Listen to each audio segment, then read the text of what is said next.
Hi, everybody, and welcome to today's podcast. And I'm delighted to be joined by Lisa Archer, Holistic Life Coaching. So lovely to have you here, Lisa. I know you've got a story to tell. And also, I know that you coach grief as well. So we can talk about grief and the different stages and how we can manage that. But also, sometimes I think our listeners just want to hear people's stories and find out how they can communicate with people who might be going through something similar. So thank you for being here. And please share your story with us. Well, thanks so much for having me. It's really an honor to be here. Yes, so it is one of those stories where I grew up in a really great home, a wonderful mother and father. I was one of the lucky ones. My brother and I said we won the parent lottery. There wasn't a lot of loss growing up, like I lost my grandma, lost my aunt, but I was fairly young. And so processing any kind of grief really wasn't there. I was more interested in, boys and like sports.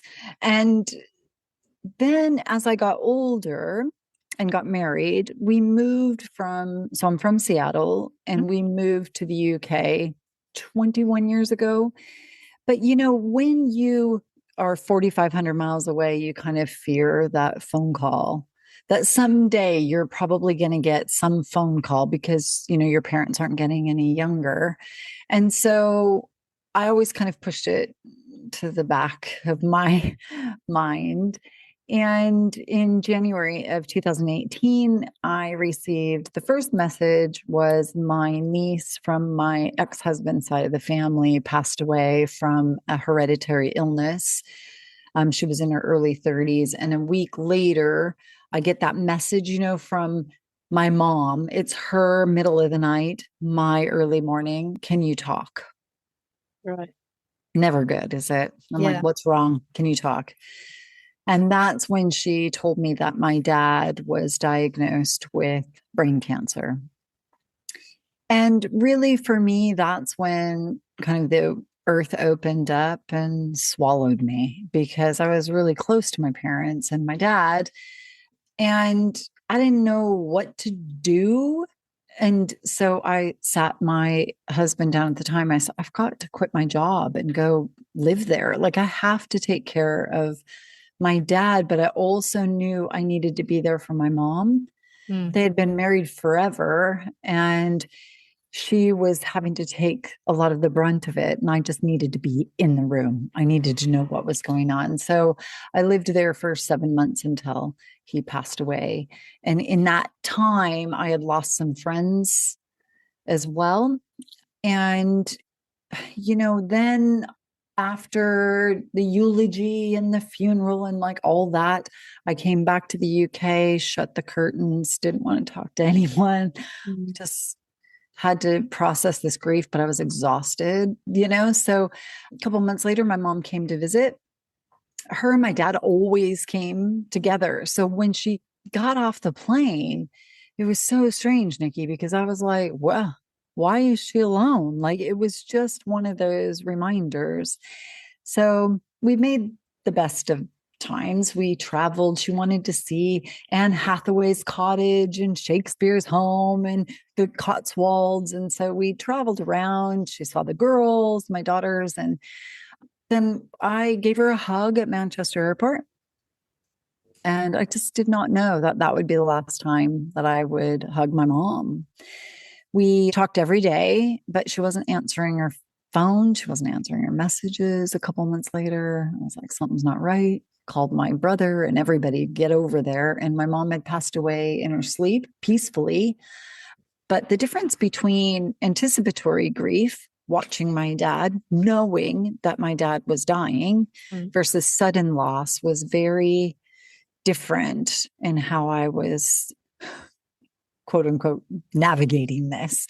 And it was just 14 months after my dad died. So, and like I said, I had lost friends. And then 2 months after we buried my mom, I got the call in the middle of the night that my 24-year-old son-in-law, Jack, had passed away from a fall in front of my daughter. in front of his coworkers. And that was like the pinnacle, if you will. That was the worst of the worst. So between 2018 and 2019, I lost 12 loved ones in a 22-month period. So trying to navigate loss and carrying other people's grief as well was a real difficult time. That's a lot. Yeah. And you mentioned carrying other people's grief. Yes.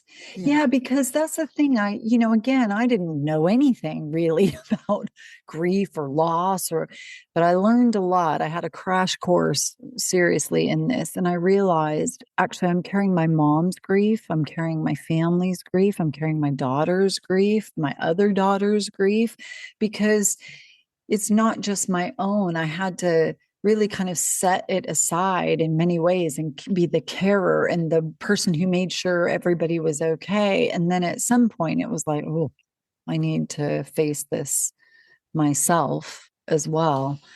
So yeah, we do tend to carry others.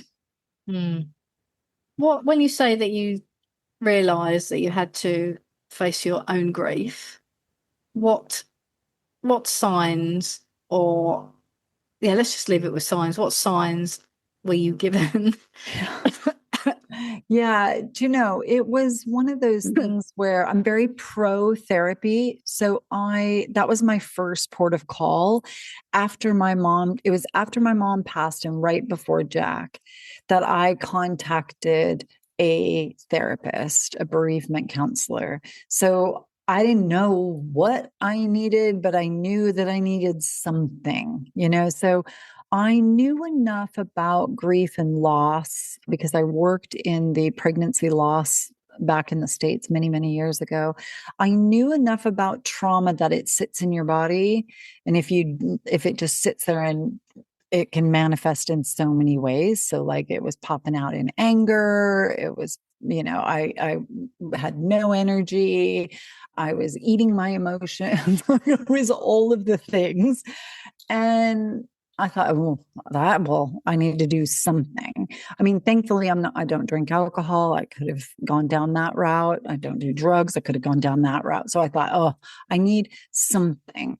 And what ends up happening, at least for me, was when all these losses happen and grief is happening, it highlights areas of your life that you're not happy in, because it's like we understand now. Life is short. Life is fragile. I better get living it. And I'm unhappy here. So I sat my husband down. We had been married 28 years. Said, I'm unhappy. You're unhappy. I got to go. And he's like, let me help you pack your bags. Like it was that amicable. I was like, I should have done that earlier. But what it did is it just highlights areas that I'm not okay in. And when I then moved out and moved into my own little flat, it was the first time I felt like I could breathe.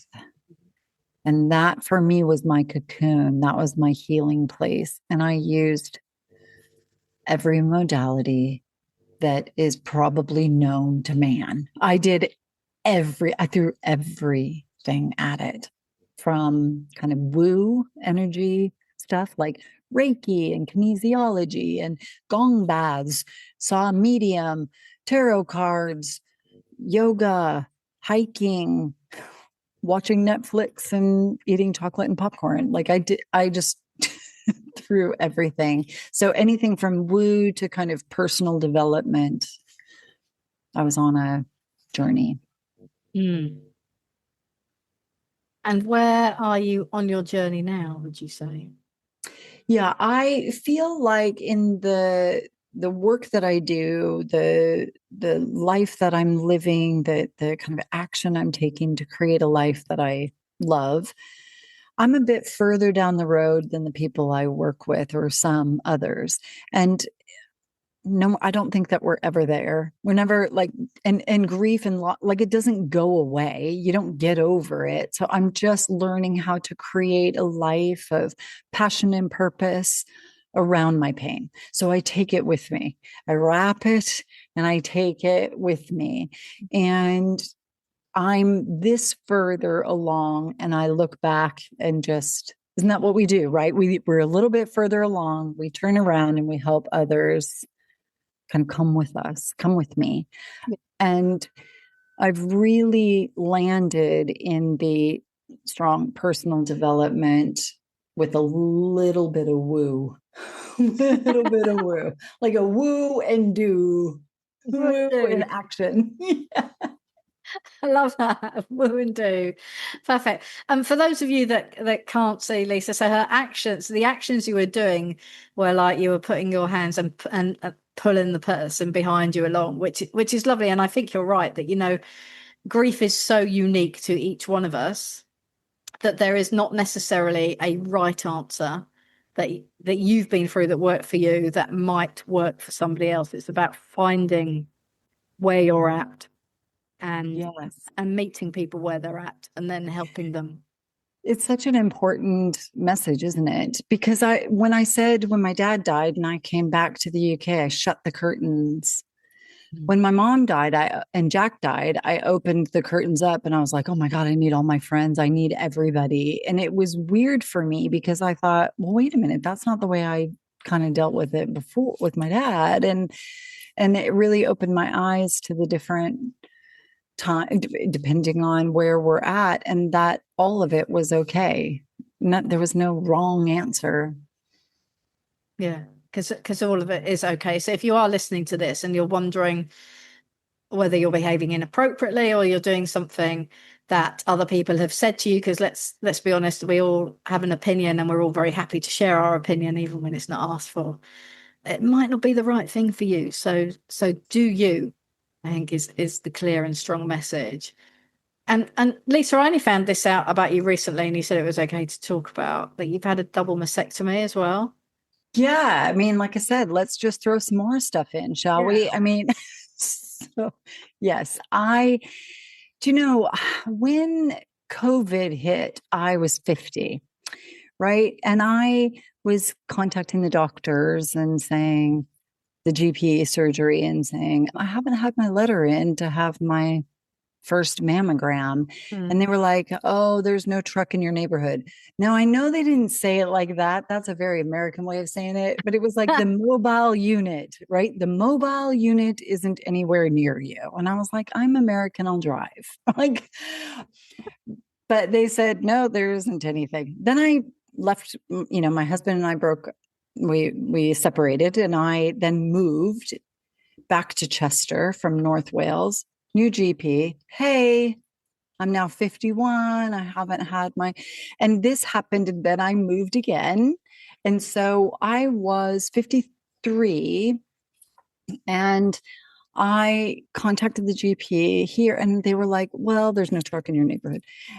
And they said, that's okay. I remember the lady saying, it's okay. I mean, there's a lot of women who don't get their first mammogram until they're 53.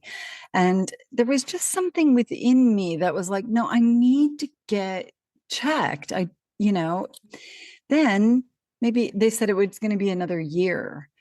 And then maybe like 2 months later, I get an appointment letter in the post. And I was like, oh, great. So I went to Leicester and had my mammogram, and then got the results back, or come back in for some more testing. And it came out that I had, on the one side, I had a lot of precancerous cells, that there were probably some cancerous cells in there, but I would have to have a mastectomy because there was so much of it. And so I asked if I could have the other side removed, the healthy side.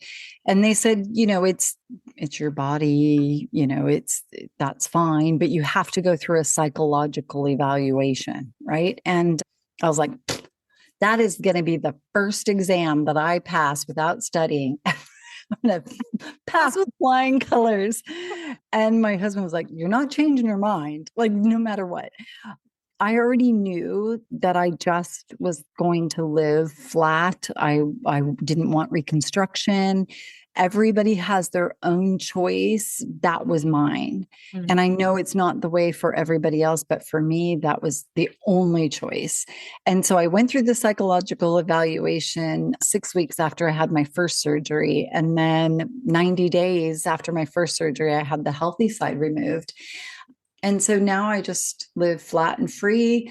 I was so fortunate. It was early detection, so much so that the doctor had said, if this was 6 months down the road, this would be a different diagnosis. So I was so grateful. And there was no lumps, there was nothing. I just was so grateful because it was caught on a mammogram. And so I just have to take a tablet for 5 years, once a day for 5 years. And I've got 2 more years left. And, for me personally, what happened was I can say it's easier being a patient than it is being a carer, watching somebody else and helping somebody else. I was like, I got this. This is fine. I'm going to be okay. I just knew I knew I was going to be okay in my soul. But the results also told me that. But for me, I used a lot of the tools that I used in grief and loss when I lost all these loved ones. I was able to use the same tools facing breast cancer as well. That seems like a beautiful segue for you to tell us about those tools, the tools that work for you personally. Yeah. So like I said, I threw so much at it, but for me, mindset is such an important part. Where I said, when I was diagnosed, I was like, listen, I don't want anyone coming at me with oh my God, that. I was like, no, you've got this. All the positive mindset, not the toxic positivity, but the real, okay, this is not great. This could be better, but it is what it is. So here's what I'm going to do. And practice gratitude a lot. So when there were times where it was like, oh no, and your mind would start to go, oh my God, what if it went somewhere else? And what if okay, stop it, stop. And then I started just practicing gratitude, hearing the birds chirping or the sunshine, and I'm not a detail oriented person. I notice people and human behavior, but I do not notice this, the clouds in the sky. I mean, my mom used to be like that. And I was thinking, what are you on about, that tree that bends that way? What? I just couldn't figure it. Now I get it. And I'm like, oh, and my husband's great at this. So I would stop and listen and hear things or just enjoy that cup of coffee.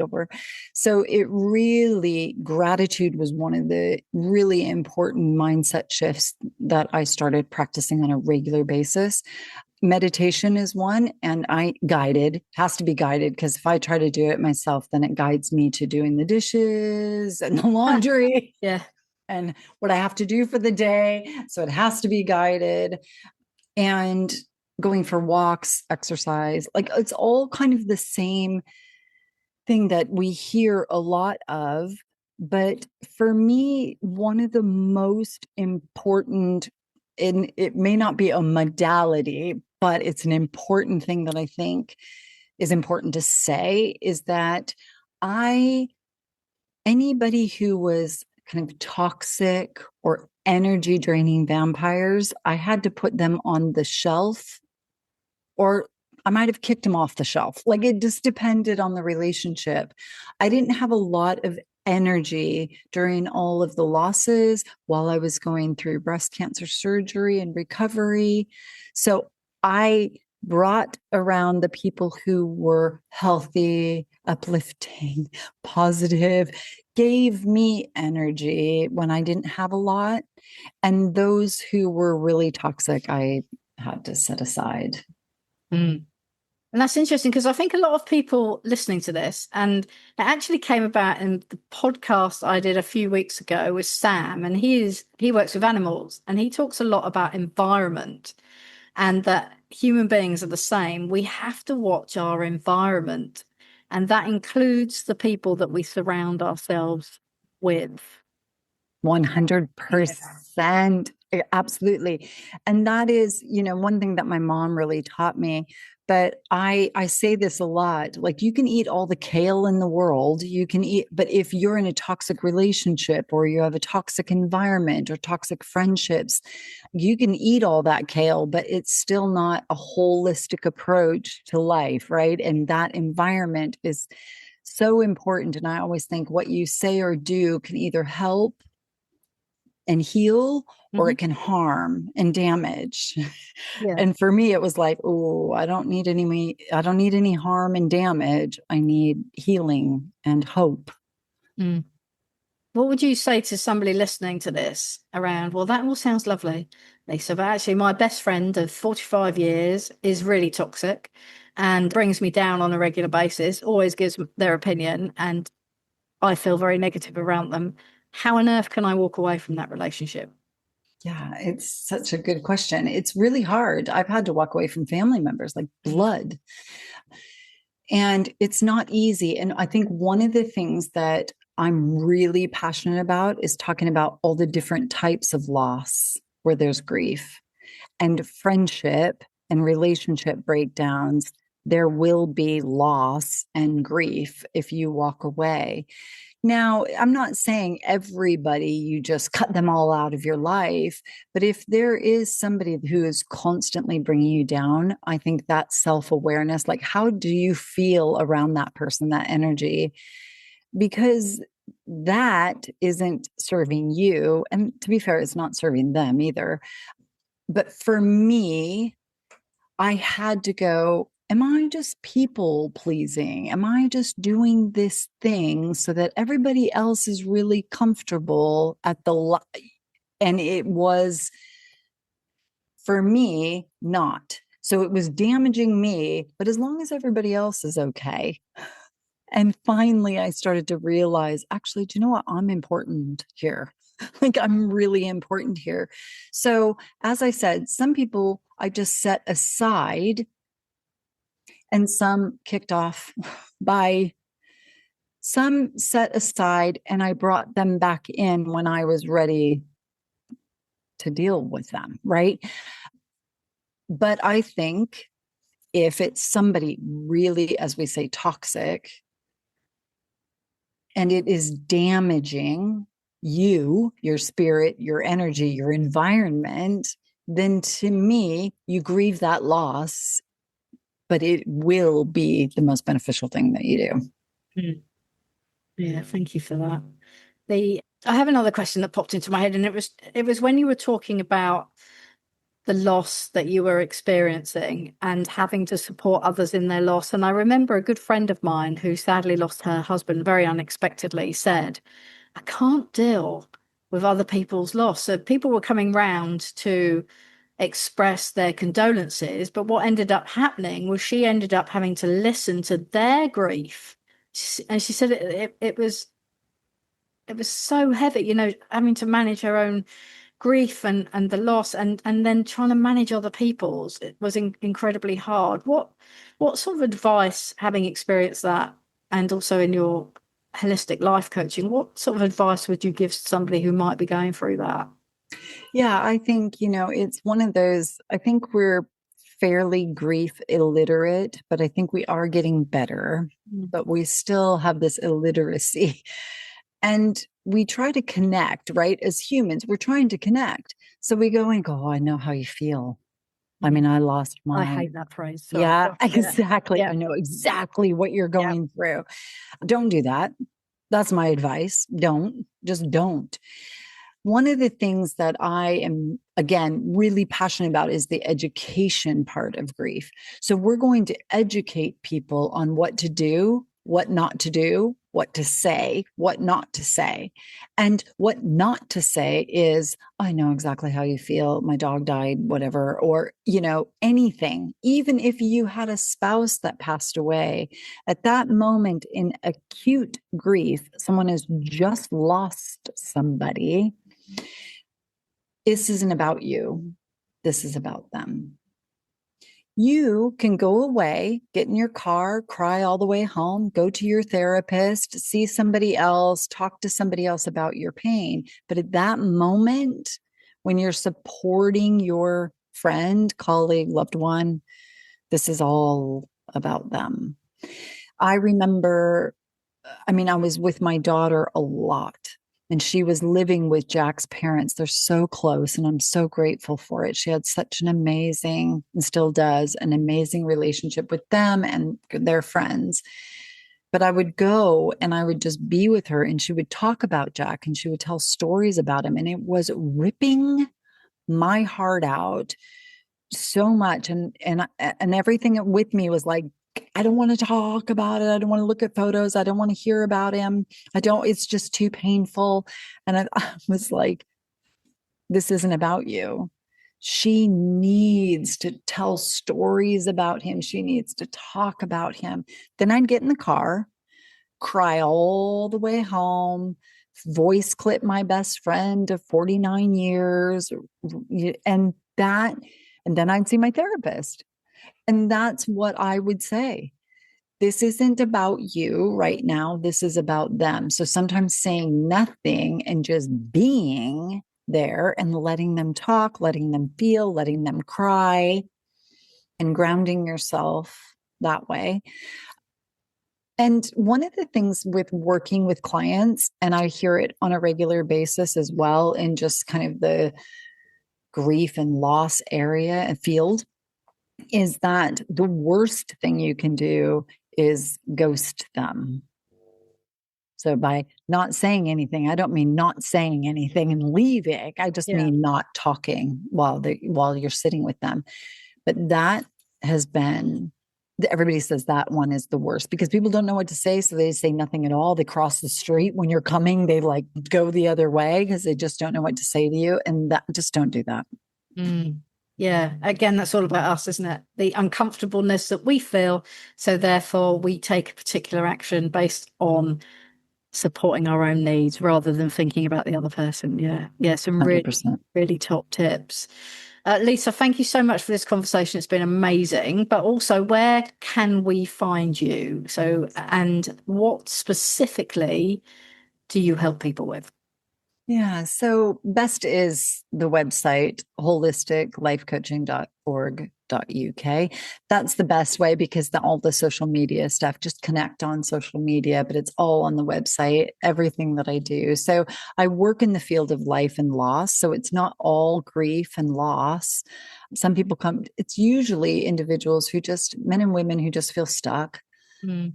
They feel stuck. They don't know what next steps to take, either professionally or personally, but they could also be stuck in their grief. So I don't usually work with people who have that acute grief, like they've just lost someone yesterday or a month ago. It's someone 4 years, 9 years, 10 years down the road, and they want to live, but they just are stuck in it. And those are the people really that I work with and trying to figure out because loss changes you. And so now it's about identity. Now it's about, who am I without this person? Who am I without this job? Who am I without this relationship? Like, who am I without this friendship? And it's all, I feel, a lot of identity work. Yeah, and loss occurs in so many ways, doesn't it? That we grieve so many things. I mention that on a regular basis, leaving policing after 30 years and like, well, who am I now? Or leaving this or doing that or finding out something new, or who does that make me? And that whole identity, it does create this whole feeling of loneliness, isolation. Should I be feeling this way? What's wrong with me? All of those things that we carry that burden of, and we know that when we have a really good conversation with somebody who listens and helps us to see ourselves almost like in a mirror, the power of that is absolutely incredible. It's incredible. And like you said, and I just wrote about ambiguous grief is just that, because there's no funeral, so you leave this career, your identity is attached to that. That's all you've known since you were 18. I read your book. And so, what wallet do you buy?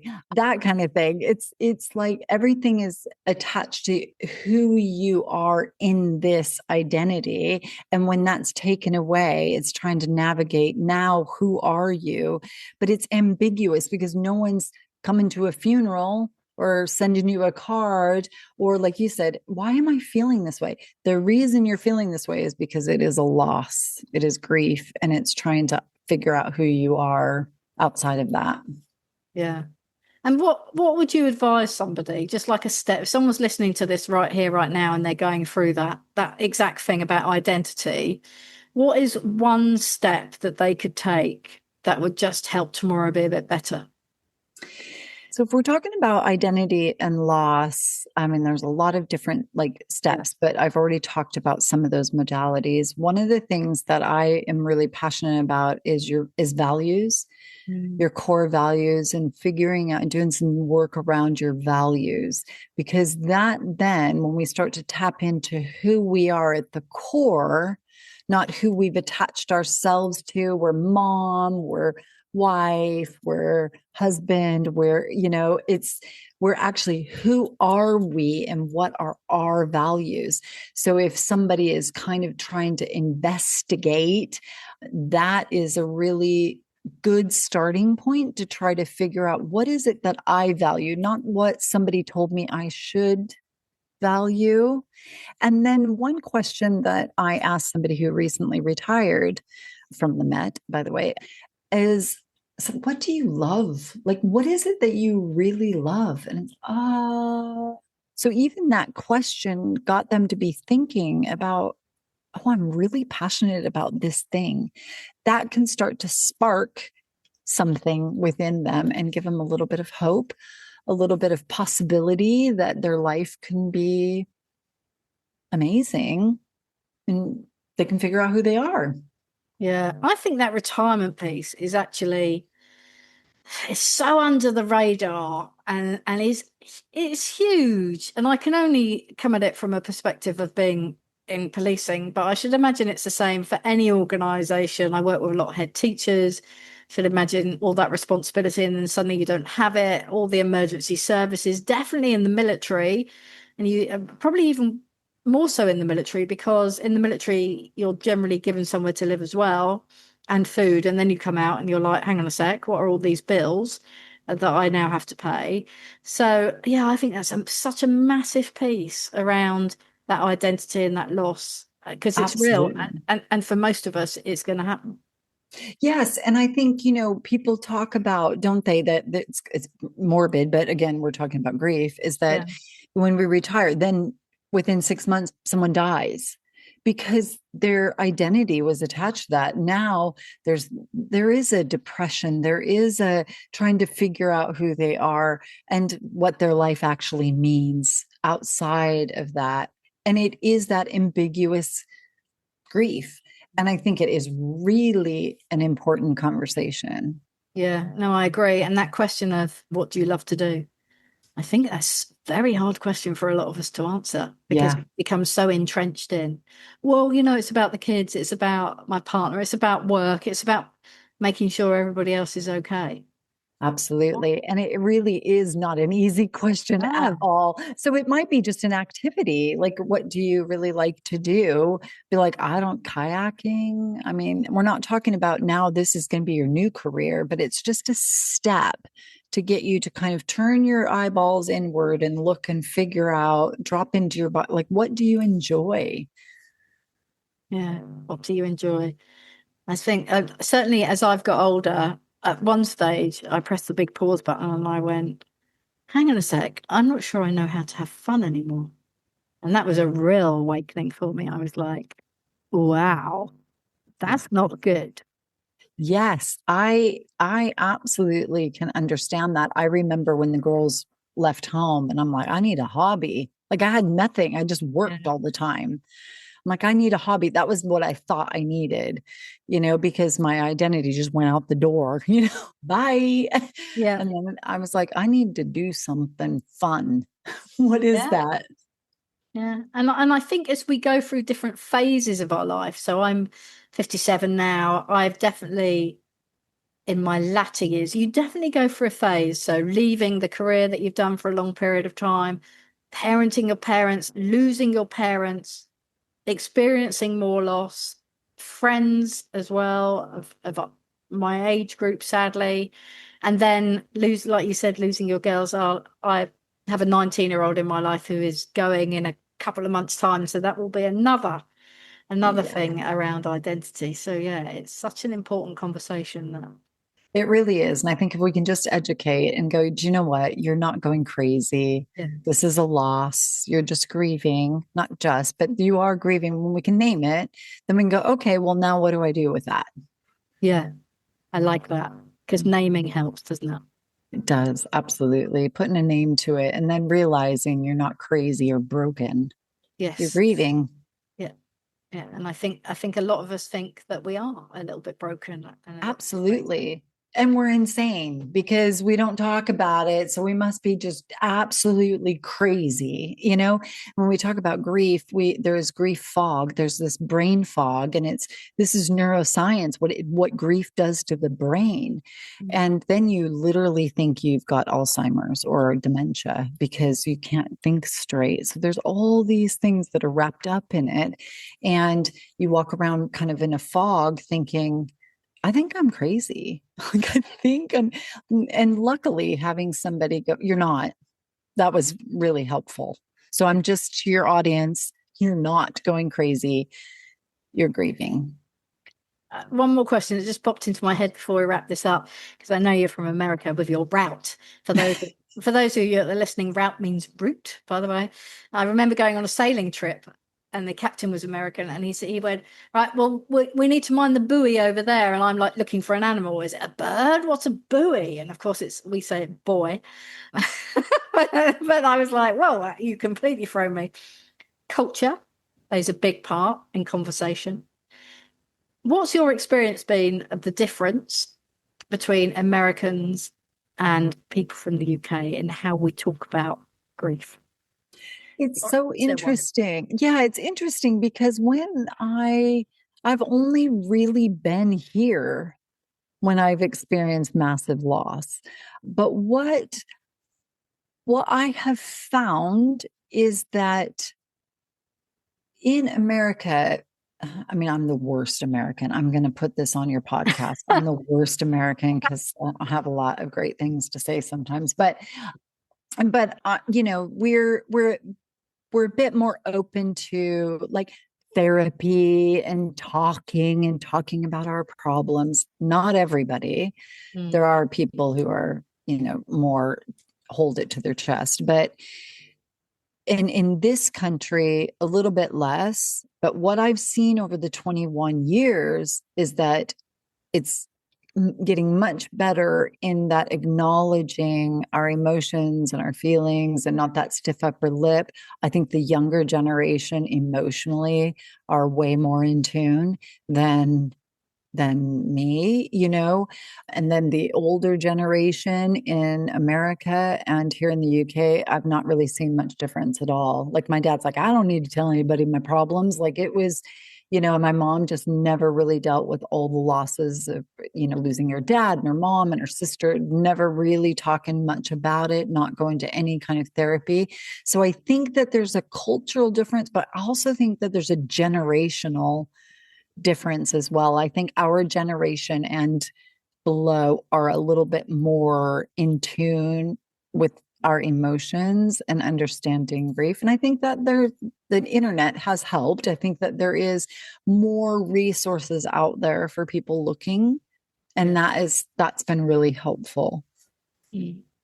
Brilliant. Thank you so much, Lisa. I really enjoyed our conversation today. Thanks for having me. That's great. And we'll leave your details of your website in the notes to the show. If you have in any way been affected by today's podcast episode, there are numbers at the end of the transcript, which you can contact. We'd like to thank you all for listening. And if you'd like to join our Facebook group, there is also a link to that in the notes that go with this podcast. Have a great day.